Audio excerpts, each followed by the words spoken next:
정봉주의 정치쇼. 안녕하세요. 70억 분의 1의 사나이 마성의 중독성 정봉주의 정치쇼 정봉주입니다. 자, 8월 19일 토요일, 오늘은 세계 인도주의의 날입니다. 영어로 어떻게 되냐고요? 세계 인도주의의 데이. 영어예요. 유엔이 시리아, 남수단, 예멘 등 내전 및 재해 현장에서 힘쓰는 인도주의 활동가들의 희생과 헌신을 기리기 위해 지정한 날이랍니다. 문재인 대통령께서도 말씀하셨죠. 사람이 먼저다. 자, 국적 불문, 인종 불문, 종교 불문, 상식이 통하는 사회를 만드는 게 기본 중의 기본입니다. 오늘도 상식이 통하는 세상, 다 함께 행복해지는 세상을 위한 인도주의적 세상, 정봉주의 정치쇼가 응원합니다. 103.5MHz SBS 러브 FM. 저는 우리 내 영원한 친구, 돈대도 감옥 안 가는 분들 스폰서 광고 듣고 오겠습니다. 정봉주의 정치쇼 토요일 순서 1부 순서 들어가겠습니다. 뉴스보다 영화, 영화보다 뉴스. 여기서 보다는 better 뜻이 아니고 watch, watching TV, watching news. better than이 아니라 예. 네. see, watch면 watch. 네. C하고 watch하고 뭐 차이니까 나는 줄 아세요? 아. 자, watch는 움직이는 걸 보는 거고요. 네. C는 그냥 보다의 일반적인 동사. 네. 예. 자동사, 타동사, 그런 거 아니죠. 네. hear 하게 되면 일반적인 듣는 걸 listen to 집중해서 듣는. 네. 괜찮은 스크린 영화 하시죠? 스크린 영화요? 네. 스크린 영화 진짜 하고 싶어요. 네. 스크린 가져와요. 그럼 네. 왜냐면 스크린 영어 하면 영어 실력이 제일 늘어요. 네. 하여간 저 오동진입니다. 네. 누구시죠? 네, 임성은입니다. 예, 소개하기 전에 막 들어오는 분들이 어디 있어요? 자, 한 주씩 온 영화평론가. 오동진은 평론가다. 네. 인사하시죠. 죄송합니다. 한 주 쉬어서. 예. 제천에 갔다 왔습니다. 제천 예. 영화제. 네. 뭐 영화제 때문에 쉬었어요. 영화제 끝나고. 하고 그다음 나 안 온 거지. 너무 정확하신데요. 그러면 다 보였어요? 있는 그대로 얘기해야 돼요. 공개. 리얼 방송 하나? 예. 네. 자, 그리고 네. 윤성은 네. 영화평론가 함께합니다. 안녕하세요. 보는 라디오로 보여주지 못해서 안타까워요. 그러니까요. 윤성은 평론가. 목소리만 예쁜 게 아니라 미모에 지성미 넘치는. 감사합니다. 홈페이지에 올리는 게 어떨까요? 홈페이지에 우리 사기쳤다 욕먹어요. 이렇게 비행기를 태웠다가 다시 떨어뜨리시는 롤러코스터. 네. 자, 오동진 평론가님. 네. 지난주에 못 보니까 오동진 평론가가 보고 싶은 게 아니라 오동진 평론가 입에서 나오는 영화가 보고 싶다. 정말 정확하게 말씀하시네요. 그럼요. 제가 그러라고 한 주 쉬었어요. 네. 지난주 김시균 기자님께 너무 훅훅 들어오시는 게 이제 굉장히 그리워하시는 것 같더라고요. 오동진 선배님을. 우리는 남자 사람을 그리워하지 않습니다. 약간의 밀당이 필요하다는 걸 뭐 사랑이든 방송이든 알겠습니다. 네, 똑같다는 걸 다시 한번 느끼고. 자, 저는 좋습니다. 어제 네. 혹성 탈출 종의 전쟁을 봤습니다. 네. 정말요? 예. 네. 어제 8시 30분 와. 청담동에 있는 영화관에서. 안 보는 영화가 그러셨군요. 없으시군요. 매주 2편씩 봤었는데 요즘 시간이 없으니까 네. 매주 2편씩 봐요. 요즘 뭐 재밌는 영화들이 매주 또 개봉하니까. 그렇죠. 네. 다음에 뭐가 있죠? 다음에 이제 VIP라는 작품도 VIP. 있고요. 예. 네. 그리고 장산범을 개봉했군요. 그리고 네. 어제 그저께 또 오늘 말씀하실 네. 공범자들. 네, 네. 공범자들은 제가 다음 주에 또 최승호 PD와 함께 네. 250명에 쏩니다. 와. 예전에 자백, 귀향. 귀향. 네, 귀향. 예. 야. 울먹원 투부. 노무현 영화도 네. 그렇죠. 노무현 대통령, 노무현입니다. 노무현입니다. 예, 그것도 쌌고. 그것도 하셨죠. 예. 네. 그럴 때마다 와. 이제 꽉꽉 관객을 채우셨죠. 그럼요. 네. 예. 그럼 혹성전쟁 정봉주가 누구한테 영화 쏘냐? 그건 자세한 건 다음 주. 네. 정봉주가 하는 팟캐스트 전국구에 들어서 확인하시면 됩니다. 알겠습니다. 예, 여기서 쏘는 게 아니기 때문에. 혹성탈출 종해전쟁은 사람 많았었어요. 보실 때. 그럼요. 네. 꽉꽉 찼던데요. 금요일 저녁에. 예전에 찰튼 헤스톤 나왔던 혹성탈출 보셨죠?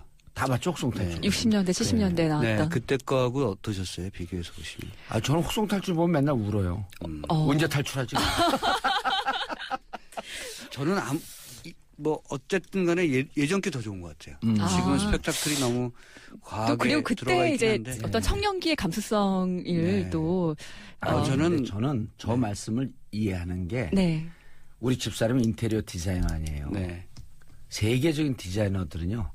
처음엔 참 모던 스타일로 아주 화려하게 쫙 가다가 마지막 정점, 마지막 작품은 어디로 가냐면 클래식으로. 내추럴, 자연 네. 있는 그대로의 모습으로. 네. 그래서 인테리어를 많이 하지 않고 아. 저녁 되면 빛은 없고 그냥 자연 있는 그대로의 모습. 그러니까 영화도 옛날에 만든 영화가 훨씬 더 아름다운 네. 거예요. 네.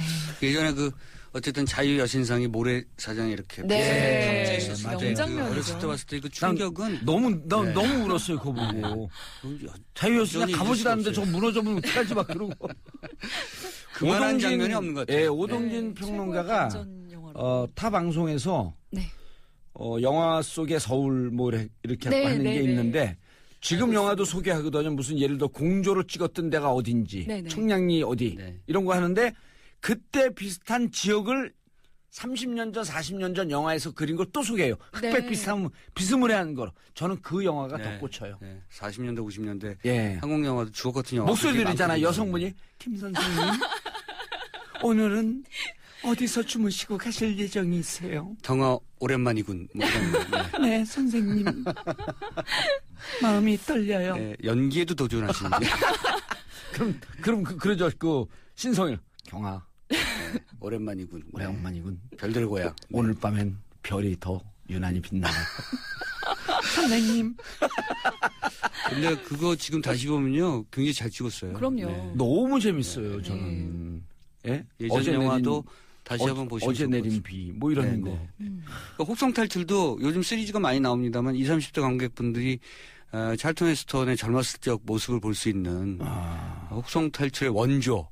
네. 원판. 예, 원조 교전 하지 마시고. 원조. 아하. 원판. 원판. 예. 저는 지나가다가 음식점 보면 뭐 원조 불갈비 뭐 이런 거 있잖아요. 그러면 저기 가서 그 불갈비 먹어서 교제하면 원조 교제? 아하. 또 그렇게 아재 생각하시는구나. 개그. 네. 아재 개그를 개그 넘어서 조금은 위험하게. 네, 왔다 위험한 갔다 했는데. 위험한 상상. 그래서 이번에 그 문재인 대통령께서 100일 기자회견할 때 원조 그러니까 아재 개그 금지법 이거 낼까봐 좀 불안했어요. 그 필요하긴 한 것 같아요. 저도 한 네. 표. 예. 자 무슨 영화 가져오셨죠? 공범자들 아까 말씀하신 것처럼. 공범자들. 네. 예. 최성호 PD가 이제 자백에 이어서 두 번째 그 다큐멘터리를 만들었는데요. 예. 제가 영화를 보면서 내내 그런 생각했습니다. 뭐 흔히들 얘기해서 혁명가는 투쟁을 통해서 자신의 이상을 실현한다고 하는데 다큐멘터리 작가는 역시 작품을 만드는 과정 속에서 성장한다. 최성호 PD가 워낙 성장하신 분이지만 예. 네, 제가 더 이상 성장할 데는 없어요.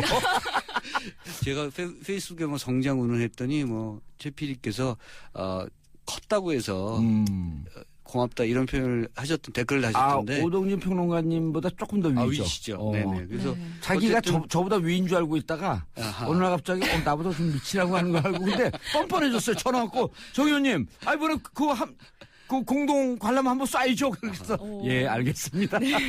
아마 저 도사님은 대부분 사람들이 다 밑으로 알고 있다가 예. 네, 나중에 이제 제대로 그 연식을 알게 되고 이제 나이를 예. 알게 되고 깜짝 놀라게 되는 경우가 많죠. 아직도 네. 저보다 제가 계산하니까 한 5년 후배인데 네. 12년째 저한테 하대하는 분이 있어요. 정말요? 저는 계속 존대하고 있고 12년째. 저 끝까지 안 너무 밝힙니다. 심한데요? 어쨌든 최승호 PD도 굉장히 많은 분들이 알고 계시는 그 PD 수첩의 예. 고참 PD였었고요. 그렇죠. 그리고 이제 MBC에서 외모는 이제 실제 연식보다 조금 더 같죠. 그렇죠. 아, 네. 고생을 너무 많이 고생 많이 하셨어요. 마음고생. 많이 하셨잖아요. 예. 마음고생 공범자들 많이 했고. 네, 가시죠 그래서 이제. 어쨌든 자백에 이어서 이번에 MBC PD 수첩 사태 좁게는요. 크게는 KBS, YTN, MBC까지 이르는 지난 이명박 정부에서 박근혜 정부에 이르기까지 9년 동안의 방송 권력의 방송 장악 사태 이것을 기록하고 또 추적하고 그 과정을 보여주고 있는 작품입니다. 예. 그래서 주연이 이명박. 네. 그 포스터에 딱 우리가 알고 있는 그 이명박? 네. 주연. 그리고 오. 지금 MBC의 제가 실명을 여기서 밝히긴 좀 그렇습니다만 어쨌든 MBC의 경영진 분들. 예. 그런데 이제 이 주연 배우들이 최승호 PD가 특별시사에서 그런 얘기를 해서 제가 좀 웃었는데요. 예. 세상에 영화를 자기가 찍었는데 예. 주연 배우들이 영화 상영하지 말라고 가처분 신청을 내는 경우는 처음이다. 그래서 네. 근데 이제 기각됐죠. 주연 네네. 배우들이 주연 배우들이 하지 말라고. 주연 주연 배우들이 가처분 네. 상영금지 가처분 신청을 냈는데 기각됐으니까 네. 주연 배우들이 약간 주진우하고 좀 비슷한가 보죠? 부끄럽고요. 그래서 어쨌든 부끄럽고요. 네, 우여곡절 끝에 지난 목요일에 예. 개봉이 이루어졌고요. 지금 아마도 지금 주말 지나면서 예. 역시 뭐 최근에 뭐 노무현입니다를 포함해서 국내에서의 다큐멘터리가 갖고 있는 기본적인 어떤 큰 관심도 예. 뭐 이런 것들을 받을 가능성이 굉장히 높다 이렇게 생각하고요. 그만큼 지금 한국 사회가 뭔가 해결의 방법론을 찾기 위해서 대중 관객들도 노력하고 있다. 그럼요. 네. 이런 것들을 이분들이 보여주는 예. 사례가 아닌가 싶습니다. 이분들 여기 영화 보러 온 분들이요. 그 아직도 보러 온 분들이 이런 얘기예요. 아직도 손은 뜨겁다. 왜? 와. 촛농이 떨어지고 있기 때문에. 와. 우리의 촛불은 아직도 꺼지지 않았다. 제가 멋있는 것 같아요. 감동적이네요. 네. 멋있는 것 같아. 영어로 해도 굉장히 멋있을 것 같아요. 예. 갑자기. 우리의 촛불은 드라핑. 스틸 드라핑. 전문 종합 영어. 네. 영어죠. 저도 예. 자백보다는 예. 이 작품이 확실히 최승호 PD가 훨씬 더 자기가 하고 싶은 얘기를 다 쏟아놓은 작품이다라는 생각이 좀 들었고요. 그전에도 만들었잖아요. 7년 그들이 없는 언론. 네. 그다음 자백. 그렇지만 아까 말씀하신 대로 훨씬 성장한 예. 영화적으로도 그렇고 어떤 그 구성이라든가 이런 그렇죠. 것들도 네. 네. 훨씬 재밌었어요. 근데 딱 두 가지만 말씀드릴게요. 아니 우리 네. 오동진 평론가님 말씀이 네. 제가 귀에 쟁쟁한 게 있어요. 영화는 세상을 예언한다. 아. 네. 2, 3년 전에 기획해서 예. 아니 네. 근데 택시 운전사가 그렇잖아요. 박근혜 시대 때 기획해서. 예. 아니 그리고 세상을 미리 내다본다라고 하는 얘기를 한 게 보는데 깜짝 놀란 게 네. 자백을 영화를 만드는데 자백의 주인공은 네. 김기춘이거든요. 네. 원세훈하고. 그렇죠. 근데 김기춘은 감옥에 갔고 네. 원세훈도 꼭 감옥에 갈 것 같아요. 네. 네. 그래서 가처분 신청한 거는 이 앞에 주인공들과 같은 길을 가지 않겠다. 네. 그러나 그렇죠. 부끄럽고요 했는데 그냥 가세요. 가던 길 계속. 이 영화가요, 다큐멘터리도 드라마처럼, 극영화처럼 꽉 짜여진 내러티브 구조를 가져야 한다는 것을 네. 보여주고 있는 작품이죠. 제가 영화적으로도 최승호 감독이, 최승호 PD가 참 잘 만들었다고 생각했던 것은 커트 사이에 빈틈이 없어요. 아주 꽉 찼어요. 그러니까, 뭐 낭비와 소모가 없이, 영화들을 자신이 얘기하는 주제로 관객들 쫙쫙 끌고 가는 거죠. 기본적으로 연출 능력이 뛰어나요. 근데 그러니까 해본 선수예요. 근데 네. 보통 예술 작품에는 들숨 날숨이 있어서 숨구멍이 있어야 된다. 네. 여유가 있어야 된다. 그런 것도 보이나요? 다큐멘터리는 사실은 그보다는 좀 몰아가는 서스펜스의 느낌이 더 강한 게 좋죠. 제가 공범자들을 보면서 제가 깜짝 놀랐던 것이 최승호 PD가 관객들을 쥐락펴락해요. 왜냐하면 우리가 MBC 사태 또는 KBS 사태, YTN 사태 다 잘 알고 있는 거라고 생각하거든요. 잘 몰라요. 잘 몰라요. 그럼요. 그래서 내가 잘 알고 있으니까 약간 펴져요, 마음이. 그러다가 영화가 제공하는 여러 가지의 그 과거 9년간의 사실을 보면서 깜짝 놀라면서 이렇게 지어져요. 그 리듬감을 굉장히 잘 주더라고요. 저렇게 잔혹한 장면을 우리가 무심코 지나갔나? 네, 그리고 그런 일들을 우리가 잊고 있었구나 등등등등. 그러니까 최승호 PD가 제가 이번 공범자들을 보면서 놀라운 것은 관객들 가지고 자기가 좀 놀아요.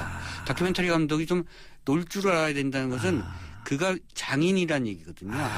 어떻게 리듬을 타야 되고 사람들이 뭘 집중하게 해야 되고. PD가 정봉주의 정치쇼를 듣는 것 같네. 왜냐하면 특히 정치 시사하는 MC는 청취자와 함께 놀 줄을 알아요. 그렇죠. 그럼요. 그렇죠. 근데 네. 이게 이제 역사가 나뉘는 거예요. 정치쇼 이전에 자백은 놀 줄 몰랐는데 그렇죠. 정치쇼 이후에 공범자들은 논다. 네. 정치쇼의 역사적 영향은 이렇게 네, 크다. 그런 거 혼자서 같아요. 그게 아니고.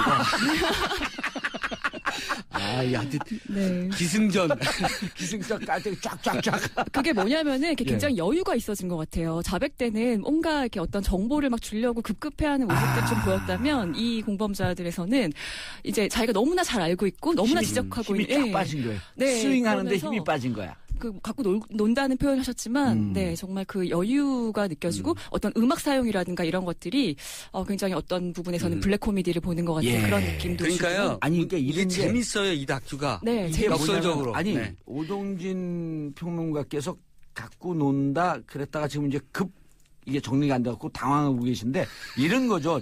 관객과 하나의 춤사위가 됐고 같이 춤추면서 그렇죠. 네. 들어갔다 나갔다 네. 하는 것을 잘하고 있다. 네, 네. 그러니까 좋은 표현으로 갖고 놀 줄 안다. 능숙하다. 근데 그 갖고 놀 줄 안다라고 하는 것은 피사체로 관계를 보는 게 아니라 네. 자기도 그 안에 그렇죠, 같이 네. 들어가 있다. 대상화 시키는 해설해 것은 아니다. 주시는데. 네. 수고하셨습니다. 채널 네. 돌아가는 소리 들릴 뻔했어. 어쨌든 네. 저는 이 다큐가 굉장히 재밌다. 재밌어요. 그리고 그러니까 지난 9년간의 그 모든 모순과 모든 그 정말 그 상상할 수 없었던 그런 일들이 다이나믹하게 펼쳐져요. 오늘 이거 하는 게 너무 잘한 게 네. 제가 다음 주 월요일 날 제가 하는 그 제 개인 네. 방송에서 네. 최승훈 PD를 모셔요. 네. 네. 이렇게 미리 말씀을 해주시니까 보지 않아도 네. 이걸 갖고 최승훈 PD 얘기하면 최승훈 PD가 속으로 그럴 거예요. 넌 못하는 게 뭐니? 기승전. 이 영화에서 최승호 예. PD가 하는 또 명대사가 하나 있어서 또 소개를 해드리고 예, 싶어서. 해주세요. 언론이 질문을 못하게 하면 나라가 망한다. 그리고 정말 언론이 질문을 못하자 나라가 망했다. 망했다. 이게 이제 이 다큐멘터리의 핵심이 아, 아닌가. 네. 닭살 소름 돋아요. 다음 영화는 닭으로 넘어가죠. 그렇게 급수정하는. 예. 닭 얘기를 왜 해야 되죠? 요새 닭이 중요해요. 그럼요. 네, 계란. 지금 연일 무슨 영화를 난립니다. 가져오셨죠? 네, 저 마당을 나온 암탉이라는 네. 애니메이션입니다. 지금 어허. 굉장히 심각한 공범자들 다큐에서 예. 분위기를 확 바꿔서 살충제 계란 그 문제 때문에 예. 네, 요 작품 가져와 마당을 가지고요. 나온 암탉. 암탉. 네. 암탉은 계란을 낳고. 그렇죠. 그 네. 계란에 네. 살충제가 함유되어 있는데.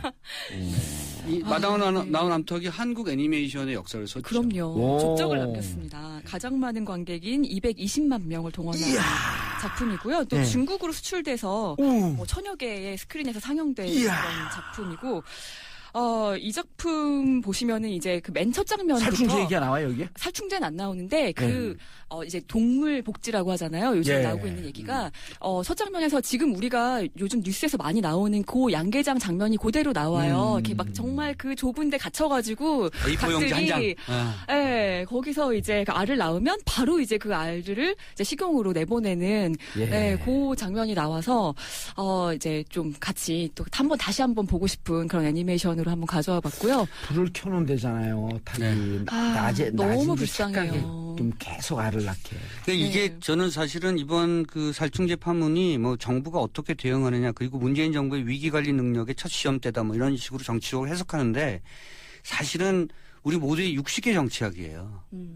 육식의 정치. 네. 닭을 먹고 그 네. 치킨이 하루에 얼마나 많이 그렇죠. 소비됩니까? 그리고 그 치킨이 낳는 알을 가지고 그걸 대량 생산하고 대량 생산 시스템을 만들고 이러다 보니까 지금 A4 용지보다 좁은 닭장 안에서 이게 모든 것이 거기서 빚어진 맞아, 거니까. 육식의 정치학이 네. 그 제로미 리프킨 육식의 종말 네. 이런 데서 얘기가 나오잖아요. 그리고 그렇죠. 네. 지구 환경 공해의 가장 큰 것을 차지하는 게 소 분뇨. 그렇죠. 네. 네.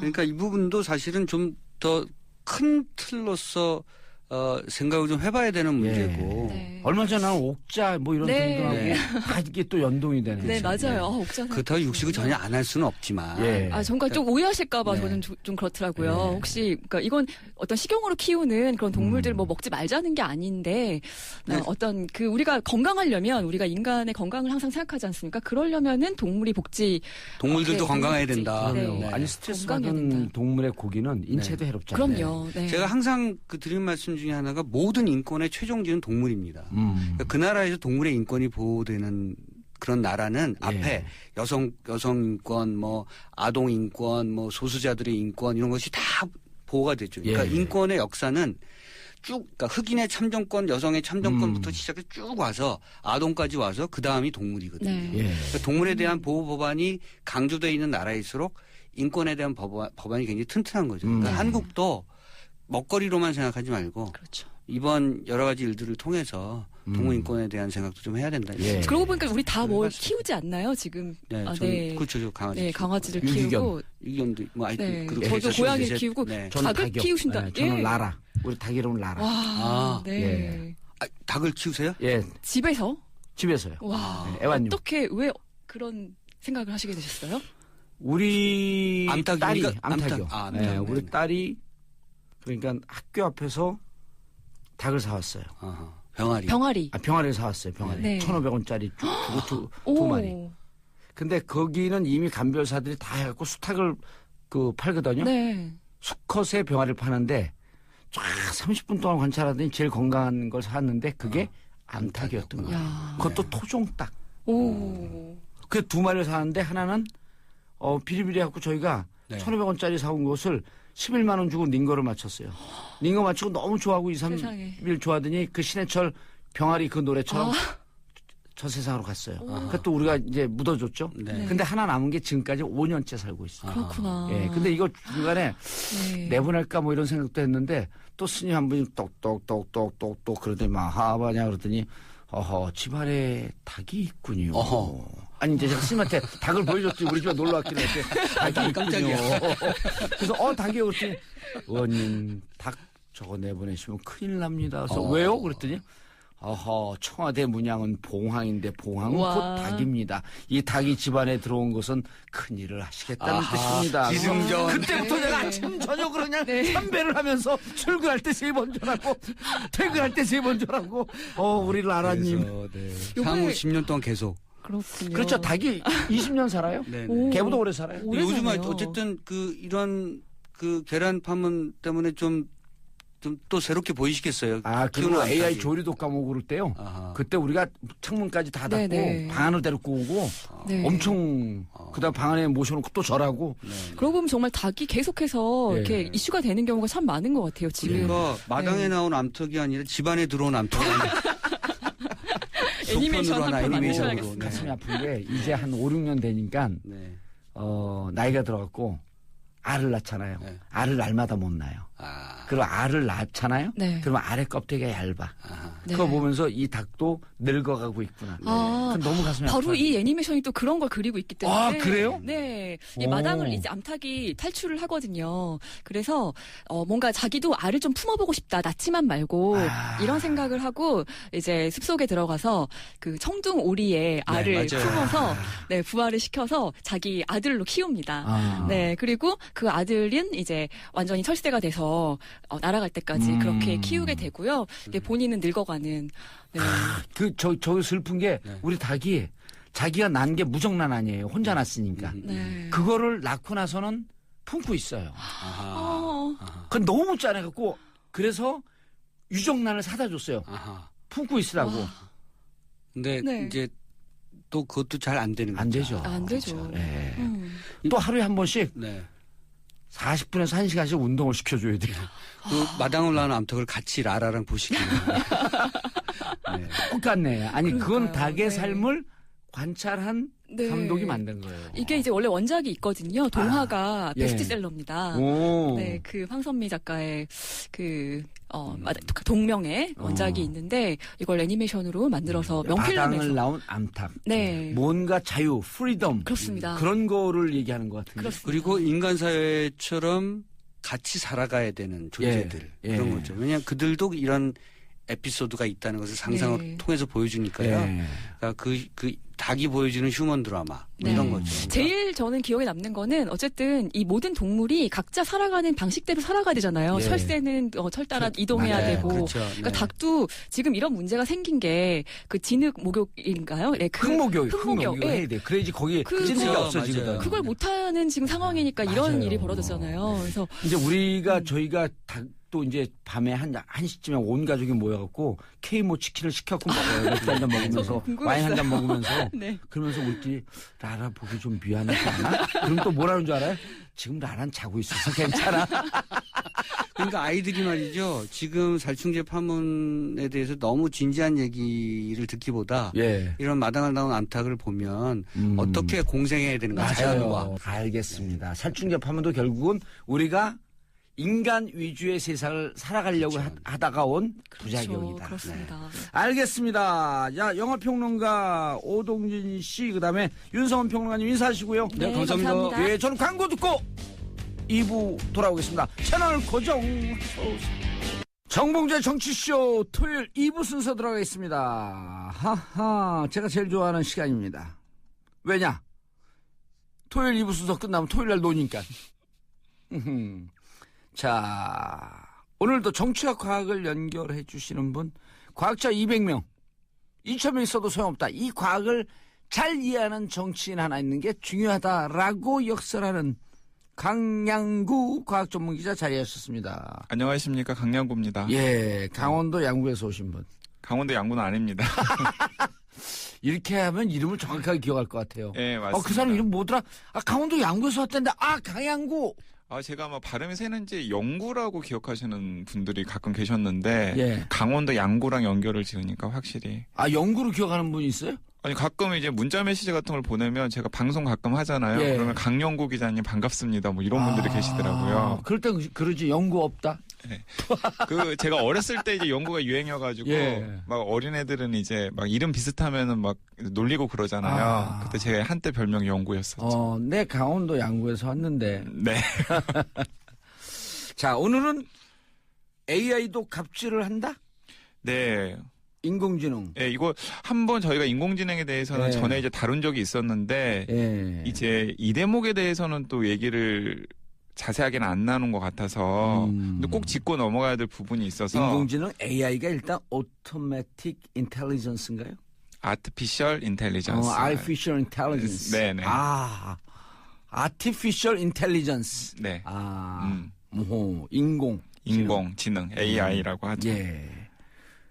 그리고 AI가 조류독감이라는 뜻도 있죠. 네, 조류독감도 있죠. 그 인공지능이 조류독감이 되는가 어느 날? 조류독감이 또 인공지능이 되고? 조류독감이 이제 위험하다는, 상당히 위험해서 우리가 좀 경각심을 가져야 한다는 얘기는 제가 전에 말씀 한번 드렸었잖아요. 예. 근데 AI도 조류독감처럼 위험할 수도 있다. 오늘 얘기인가요? 오늘 얘기입니다. 근데 이제 어떤 맥락에서 그럴 수 있는지를 제가 그러니까 이제 많은 분들이 전에도 이제 인공지능에 대해서 얘기를 하면서 뭐 의사라던가 변호사라던가 판사라던가 회계사라던가 등등의 인공지능으로 대체가 될 수 있다. 그런 얘기 했었죠. 이런 얘기 했었죠. 그럼 뭐 일자리 문제, 뭐 전문직의 MC는 미래. 안 되죠, MC. 그러면서 이제 과연 MC는 대체가 될 것이냐, PD는 대체가 될 것이냐, 뭐 기자는 대체가 될 것이냐, 이제 이런 PD, 얘기들. 기자, 작가 대체되는 건 별 관심 없어요. MC도 인공지능 MC가 훨씬 잘할 수 있지 않을까요? 그래요? 네. 봉도사님 빼고. 예측 불가능한 우리가 진행을 해야 돼, 그러려면. 네, 예측 불가능한 패턴을 읽히면 안 돼요. 예. 네. 알겠습니다. 그럼 트럼프는 대체가 안 되겠네? 트럼프 패턴을 모르니까. 그러니까 저는 인공지능 시대에 살아남는 방법을 아주 한마디로 요약하면 패턴을 읽히지 마라. 자유로운 상상력을. 패턴을 읽히지 마라. 창의력인 인간은 인공지능으로 대체하기가 어려우니까. 자, 갑질 들어가시죠. 네, 갑질로 들어가 보겠습니다. 어떻게 인공지능이 갑질할까? 그러니까 이제 상상이 안 돼. 네, 한 가지 예부터 듣게요. 이제 지금의 인공지능이 아니고 초기의 인공지능을 가지고 사람들이 봤을 때 초기 인공지능한테 여러 가지 질문을 던졌는데 되게 답을 잘한단 말이에요. 근데 개랑 고양이를 구별을 못하는 거예요. 사람은 개랑 고양이를 너무나 잘 구별을 하잖아요. 근데 인공지능한테는 고양이 사진이랑 개 사진을 보여줘도 이게 개인지 고양이인지를 구별을 못했어요. 한 20, 30년 전만 하더라도. 그래서 뭐 이런 얘기도 있었습니다. 사람이 잘하는 건 인공지능이 못한다. 어린아이들도 너무나 쉽게 하는 개나 고양이 구별하는 걸 인공지능은 못한다. 이렇게 이제 얘기를 하시는 분들이 있었는데, 그런데 뭐 빅데이터가 나오고 뭐 딥러닝이라고 하는 새로운 인공지능 학습 방법이 고안이 되면서 지금은 인공지능에 개나 고양이를 구별할 수 있을 뿐만 아니라 훨씬 더 사람 얼굴들을 잘 구별을 해요. 그쪽으로 이제 계속 또 이제 인공지능 연구하시는 분들이 인공지능이 이런 것도 할 수 있다 하면서 이제 푸시를 계속 해가지고 어쨌든 간에 지금은 인공지능이 웬만한 사람보다도 훨씬 더 사람 얼굴들을 잘 구별을 하게 됐어요. 인상적인 작년에 나온 연구 결과를 제가 소개를 하면은 미국 사람들이 보통 한국인, 중국인, 일본인 구분 잘 못하잖아요. 못하죠. 진짜 못하잖아요. 우리나라 사람들이 미국 사람, 그러니까 미주 계통, 유럽 계통 잘 구분 못하는 거랑 똑같은 거죠. 네, 보통 10번 물어보면 3번 정도 맞춘대요. 근데 사실은 그 의미가 없는 거죠. 어차피 한, 중, 일, 세 선택지가 3개니까 찍어도 어쨌든 간에 확률은 3분의 1이잖아요. 그러네요. 그러니까 이제 거의 의미가 없는 수준인 건데, 그런데 이제 굉장히 많은 한국 사람 사진과 중국 사람 사진과 일본 사람 사진을 보여주고 각각의 국적을 가지고 있는 사람의 얼굴의 특성들 같은 것들을 엄청난 데이터를 입력하는 인공지능한테 물어봤어요. 무작위로 한국 사람 사진도 보여주고 일본 사람 사진도 보여주고 뭐 중국 사람 사진도 보여주고 그랬더니 맞출 확률이 75%.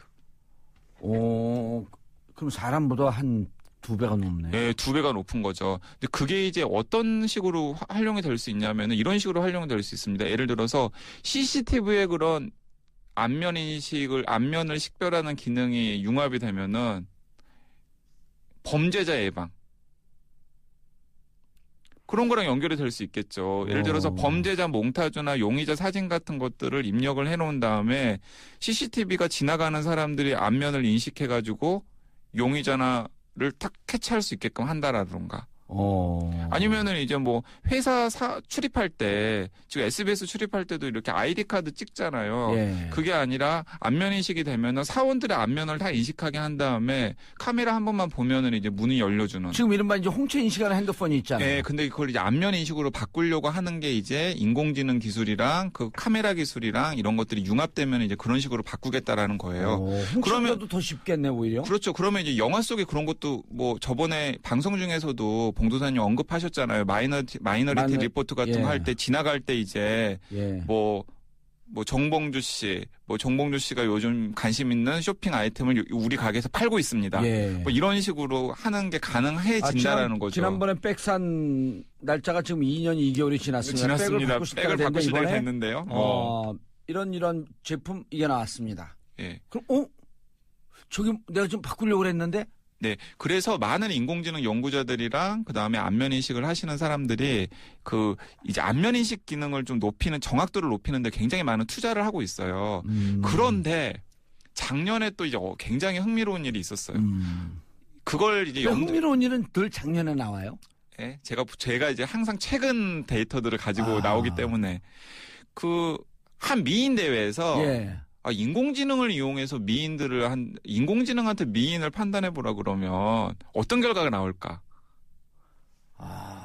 예, 그래서 객관적으로 미인이라고 하는 게 주관적 판단인데 어떻게 객관적 결과가 나올 수 있을까? 그래가지고 이제 사람들이 흔히 미인이라고 생각하는 여러 가지 기준들을 인공지능한테 집어넣고요. 흔히 미인이라고 생각되는 사람들의 사진을 엄청나게 많이 인공지능한테 학습을 시킨 거죠. 예. 다양한 형태, 다양한 매력을 가지고 있는 미인들의 얼굴을. 정보의 싸움이니까 많은 정보를 넣어주면 그걸 갖고 그 데이터에 근거해서 평균 지점을 잡아내니까. 네. 그래가지고 이제 전 세계에 공고를 한 거예요. SNS에다가 자기가 좀 이렇게 미인 축에 든다고 생각하는 여자들은 다 사진 좀 보내봐. 그래가지고 이제 그 사진으로 콘테스트를 연 거죠. 그랬더니 전 세계에서 뭐 6,000장인가 하는 사람들이 참여를 했대요. 예. 그래가지고 결과를 까봤더니 공개한다 그래. 뭘 까기는. 예. 결과를 공개했더니 오마이갓 1위부터 20위까지가 다 백인. 흑인은 한 명도 없고 동양 사람은 뭐 1명, 2명 정도? 피부 갑질을 한 거네? 피부 갑질을 한 거죠. 어떤 이유가 있었냐면은 그 인공지능이 미인이 누구인지를 학습을 할 때 다 백인을 준 거예요. 야, 그럼 인공지능이 판단할 수 있게끔 인공지능의 조물주. 그러니까 인공지능 스스로가 판단이 안 되는 거고. 네, 인공지능 스스로가 갑질을 한 건 아닐 텐데. 인공지능을 움직이는 배우의 진짜 조물주가 있었다. 그렇죠. 근데 그 뒤에 있는 사람들도 의도를 가지고 한 건 아닐 거예요. 이 인공지능한테 미인을 판단하는 학습을 시키기 위해서 많은 데이터들을 주었는데 그 사람들의 편견 속에 암묵적으로 미인은 백인이고 이런 게 이제 들어 있었던 거죠. 야, 아니 이게 우리가 일부에서 이제 영화 얘기는 했는데 네네. 예전이 아니라 올해 개봉했던 영화 중에 내용이 에일리언 영화가 나왔는데 더 비기닝 오브 에일리언이었고 에일리언이 저절로 만들어진 게 아니라 에일리언을 만들었던 과학자가 있었다. 그러니까 에일리언의 조물주예요.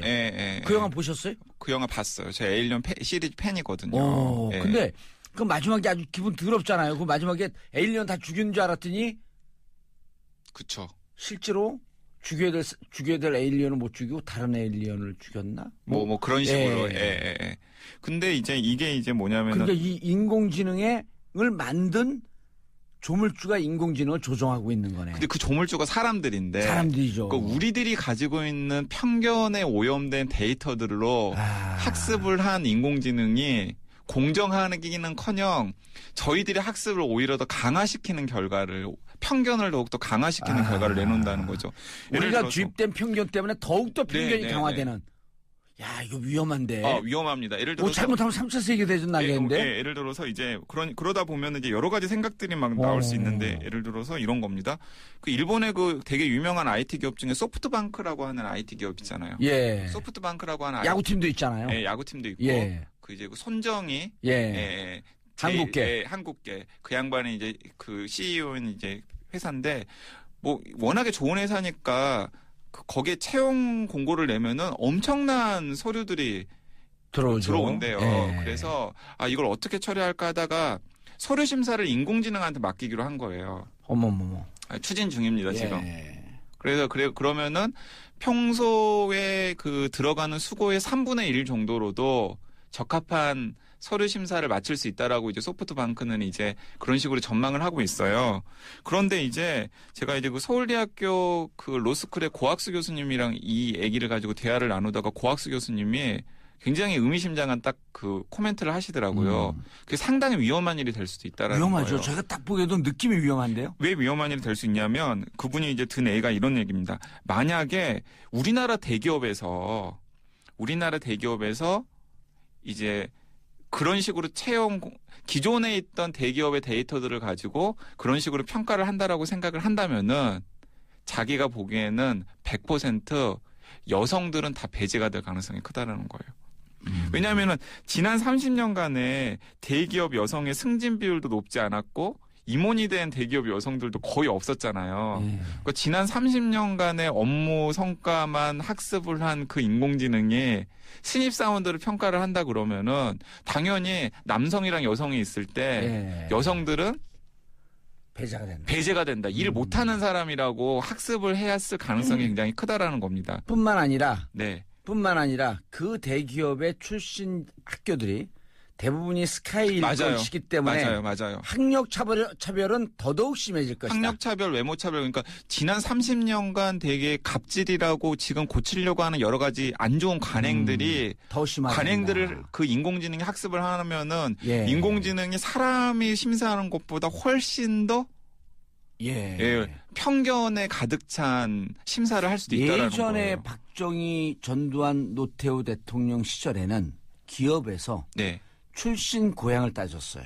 그렇죠. 지역 따졌죠. 지역을 따졌어요. 그래서 주로 영남 사람들이 우대를 받은 기업들이 있어요. 그래서 그런 기업들의 데이터를 넣으면 맞아요. 앞으로 더더욱 소외되는 지역은 점점 더 소외되는 맞습니다. 과거의 악습을 극복하는 게 아니라 과거의 악습이 심해져서 이제 적폐청산의 대상이 AI가 되는 거야. 맞아요. 이해가 굉장히 빠르시네. 근데 실제로 지금 이제 어쨌든 구글 검색의 알고리즘 자체가 약간 AI랑 비슷한 알파고 알고리즘이랑 유사할 거 아닙니까? 같은 회사니까. 근데 구글에서 여성 이용자가 확실한 사람이 일자리를 찾겠다고 검색을 하면은 남성 이용자가 검색을 했을 때랑 비교해 봤을 때 데이터가 적게 나오는구나. 데이터가 적게 나오는 게 아니라 낮은 임금 일자리가 우선적으로 노출이 되는 거예요. 구글에서. 야, 이미 구글에 하나의 빅 데이터가 돼 있고 빅 브라더가 돼 있는 거 아니에요. 왜냐하면 그런 거죠. 이제 구글 입장에서는 그건 무슨 이런 겁니다. 그러니까 어쨌든 세상을 보면은 낮은 일자리에 여성이 종사하는 경우가 훨씬 높잖아요. 많잖아요. 비율이 높잖아요. 구글 입장에서 이건 이제까지 왔던 패턴을 그대로 이해한 알고리즘인데 왜 우리한테 뭐라 그래? 그렇죠. 그러니까 우리 아무 책임이 없어. 하지만 그렇죠. 구글의 인공지능 입장에서는 자기가 학습한 데이터대로 그냥 결과를 내놓는 건데 결과적으로 보면은 여성들은 훨씬 더 높은 임금의 일자리를 찾을 가능성이 있음에도 불구하고 낮은 임금의 일자리에 먼저 노출이 되니까 사실 거기부터 먼저 두드려 볼 것 아니에요. 야, 그럼 이제 우리가 다시 인공지능 물러가라 그러면서 촛불을 들어야 되네. 더 또 재밌는 얘기도 있는데. 위험하다. 그러니까 이제 미국 같은 경우에는 백인이 주로 쓰는 이름이 있고 흑인이 주로 쓰는 이름이 좀 약간 구별이 되잖아요. 그러니까 저도 지금 얼른 내는 생각이 안 나는데. 왜냐하면 그 앵글로 섹슨 계열 이름이 있고 그다음에 아프리칸 계열의 이름이 있단 말이에요, 이게. 그리고 또 이렇게 약간 또 저소득층 지역에 사는 사람들이 자주 예. 쓰는 이름이 있고 고소득층 지역에 사는 사람들이 자주 쓰는 이름이 있고 예. 뭐 등등 이제 이름만 보면은 저 사람이 흑인인지 백인인지를 대충 짐작할 수 있는데 예. 흑인이 많이 쓰는 이름을 구글에서 검색을 하면은 이 연구 결과인데 어떤 결과가 나왔다는 연구 결과가 있냐면은 범죄자 데이터베이스 같은 게 나오는 거예요. 연관 검색으로. 야 위험하다. 예, 그리고 무슨 추심, 예. 무슨 채무 추심, 무슨 그런 기관 뭐 이런. 기계적 데이터에 근거한다는 게 무척 위험한 세상을 만들 수 있겠네. 예. 그 제가 더 재미있는 얘기 하나 더 할게요. 비슷한 그러니까 이제 맥락에서. 쭉쭉쭉 발전해가면 어떻게 되냐면 종국적으로 로봇이 인간의 능력을 대체하는 비슷한 시점에 가게 되면 이 데이터가 어느 날 갑자기 인간은 불량한 종, 기계는 우수한 종 하면서 영화에서 본 미래 SF 세계에서 로봇이 인간을 탄압하는 상상력을 더 발휘하다 보면은 그렇게 하는 거죠. 네. 그러니까 이제 더 이제 약간 어떻게 보면 쇼킹하고 어떻게 보면 황당한 사례도 있는데 네. 이건 이제 2년 전에 구글이 실제로 사과까지 한 사례입니다. 그러니까 구글에서 제공하는 서비스 중에서 구글 포토라고 하는 서비스가 있어요. 포토 사진. 네, 사진. 그러니까 봉도사님이 핸드폰에 사진들을 다 찍으면 그 사진들을 여러 가지 종류의 사진들이 있을 것 아니에요. 예. 따로 정리하지 않고 그냥 그 구글 포토에다가 그대로 다 옮겨놓으면은 구글 포토에서 알아서 정리를 하는 거예요. 소팅을 알아서 소팅을 해주는 거. 알아서 이건 뭐 가족 사진, 이건 친구 사진, 이건 그냥 놓으면 예, 그냥 넣어놓으면 어떻게 알죠? 그것도 당연히 이제 인공지능 심지어는 캡션까지 달아줘요. 어머머. 캡션까지 달아줘요. 그러니까 이제 약간 구글 자부심인 거죠. 우리가 이제 이제 이미지를 인식하는 인공지능의 기능이 이렇게 발달해서 그래서 심지어는 무슨 사진에 설명이 없어도 가족 사진, 친구 사진, 여행 간 사진 무슨 분류해주고 심지어는 캡션까지 달아줍니다. 지금 그 기능이 있어요. 예, 그런 구글에? 기능이 있어요. 구글 포토에. 오. 그런데 2년 전에 이제 갈수록 계속해서 이제 고도화되고 있는데 기능들이 계속해서 정확해지고 막 있는데 야. 구글 포토에서 2년 전에 이제 어떤 일이 있었냐면은 한 이제 유저가 친구들이랑 유원지에 가서 놀다가 이제 친구들 사진도 찍고 막 자기 사진도 찍고 그랬을 것 아니에요. 예. 그다음에 이제 그 사진들을 구글 포토에다가 이제 올렸어. 알아서 소팅을 해주라고 이제 딱 올렸는데 친구 사진이 엉뚱한 폴더에 들어가 있는 거예요. 동물 폴더에 들어가 있는 거예요. 친구 사진이요? 네. 왜? 근데 그 친구가 흑인이었어. 아. 그래서 이제 구글에서는 아직까지 저희들의 그 이미지 인식하는 포토를 소팅하는 인공지능 알고리즘이 정확하지 않기 때문에 생기는 해프닝이다. 예. 죄송하다. 부작용이다. 알아보겠다라고 했지만은 이게 약간 섬뜩한 거죠. 그 어. 미국의 인종차별. 그것이 구글의 인공지능에 가서 더 심화된 거예요. 그렇죠. 그게 구글의 이 구글 포토가 소팅하는 그 인공지능 알고리즘에 뭔가 정보를 제공할 때 네. 예를 들었고 고릴라나 원숭이 이런 것에 대한 데이터가 많았었고 네. 그것이 흑인과 오버래핑되면서 혼동이 왔을 수가 있죠. 맞습니다. 왜냐하면은 실제로 막 그런 언설들이 많잖아요. 흑인들을 약간 비하하고 막 동물에 비유하고 막 예. 그런 게 분명히 미국 사회에 만연해 있을 거고 예. 그런 제가 데이터들을 어제 혹성 탈출 봤거든요. 왜 그런 데이터들을 이제 학습한 인공지능이 이제 그런 결과를 내놓았을 가능성이 있다라는 거죠. 그러니까 이게 굉장히 이제 약간 좀 복잡하고 막 심각한 문제인 겁니다. 왜냐하면은 사실은 우리들이 일상생활 속에서 여러 가지 편견들을 가지고 있잖아요. 그리고 우리들이 내놓는 데이터들이 그런 편견에 굉장히 많이 오염되어 있을 텐데 그걸 바꾸는 게 적폐청산인데 그렇죠. 근데 그 데이터를 학습한 인공지능한테 우리가 갈수록 의존하고 있는데 그 인공지능이 더욱더 네, 편향된 맞습니다. 더욱더 편향된. 편견으로 가득 찬. 네. 제가 이 얘기를 들으면서 AI가 결코 인간을 넘어설 수 없다 하는 느낌을 받은 게 인간이 갖고 있는 뇌의 오묘함, 신비함 이것이 가장 중요한 게 균형 감각이라고 하는 네네. 판단이 드는 거예요. AI가 이 균형 감각을 갖게 되기까지는 앞으로 한 100만 년은 걸릴 아니 그러면서 저는 이제 이런 에피소드들을 이제 들으면서 오늘 이제 방송을 준비하면서 저는 이런 또 약간 섬뜩한 생각도 들더라고요. 예. 막 이제 이런 얘기 하시는 분들이 많아요. 뭐 판사, 검사, 변호사 다 무슨 편견, 이해관계 등등에 다 오염되어 있어서 차라리 AI한테 재판을 맡기면 훨씬 더 공정한 판단을 판례에 기반을 둔 훨씬 더 공정한 판단을 하지 않겠느냐. 뭐 이런 얘기 그냥 가끔 뭐 술자리에서 하시는 분들 있으시거든요. 근데 오늘 이제 같이 살펴본 여러 가지 AI 갑질 사례들을 예. 염두에 두면 그리고 AI는 과거의 판례들을 기반으로 두고 판단을 할 수밖에 없잖아요. 예. 인공지능이 만약에 헌법재판소에서 재판관을 한다면 과연 3월 10일에 대통령 탄핵 결정이 날 수 있었을까? 왜냐하면 그건 데이터가 없었던 일이잖아요. 그렇죠. 아니 뿐만 아니라 저는 걱정이 되는 게 예를 들어서 데이터가 막 들어가 독일이라고 하는 한 지역에서 네. 판결을 AI한테 맡겨. 근데 막 데이터가 들어갔는데 이자까지 들어갔는데 특정 지역의 사람들의 범죄 비율이 높아. 근데 이분이 마지막에 딱 검증을 하는데 진짜 유죄일까 무죄일까 하는데 거의 판정이 안 나는데 이 사람 고향이 그 지역 출신이야. 그러면 그 지역 출신은 상대적으로 범죄 비율이 높기 때문에 유죄가 아님에도 불구하고 그 지역 출신이라고 하는 이유 때문에 유죄로 갈 가능성. 네. 이것이 AI가 잘못된 정보의 근거는 갑질을 하는 것이다. 네. 그러니까 이제 약간 이제 청취자분들, 애청자분들 기분 나쁜 사례 하나 더 얘기하자면은 이제 지금 카드 회사 아니, 기분 나쁘지 않아요. 여행사나 카드 회사 이런 데서도 이제 AI를 막 이제 도입을 하려고 이제 많이 궁리를 하고 있어요. 그러면 이제 어떤 일이 생기냐면은 그 카드 빚을 평소에 카드 사용량도 많고 결제도 또박또박 하는 지역이 있겠죠. 예. 그런 사람들이 많이 모여 사는 좀 부자 동네가 있겠죠. 예. 그리고 평소에 약간 카드 빚도 많이 쓰고 결제도 밀리고 뭐 이런 분들이 많이 사는 동네가 있겠죠. 분들은 어쩔 수 없잖아요. 없죠. 예. 급하게 이제 돈을 쓰는데 뭐 이렇게 금융권 막혀 있고 그러면 그럴 수밖에 없잖아요. 그런데 만약에 장소가 태깅이 되어가지고 이제 데이터가 입력이 되어서 이제 그게 딱 되면은 예를 들어서 특정 지역에서 카드 신청을 하면은 리젝트가 되는 거죠. 그 지역의 거부율이 높아지는 거죠. 거부율이 높아지면 그 데이터가 또 들어가면 나중에 더 높아지고. 제곱에 하면서 점점 악화되고. 이제 더 심각한 문제는 이런 AI 갑질은 너무나 근원적인 문제인 거잖아요. 예. 그러니까 도대체 이걸 어디서부터 손을 대야 될지. 어떻게 개선체. 그러니까 예를 들어서 그러면 이건 데이터들이 그렇게 오염돼 있으니까 그런 오염된 데이터들을 보정할 수 있는 무슨 논리 같은 걸 집어넣어야 되는데. 아니죠. 이 데이터를 보정할 수 있는 AI를 또 만드는 거야. 그러니까 그런 논리를 이제 만들어야 되는데 그 논리는 또 어떻게 사회적인 합의 같은 게 또 필요한 거잖아요. 여기서 또 이제 정치가 해야 할 역할이 굉장히 많은 겁니다. 청취자 여러분 죄송합니다. 토요일 오후를 좀 편히 보내줘야 되는데 저희가 너무 어려운 숙제를 드린 것 같아요.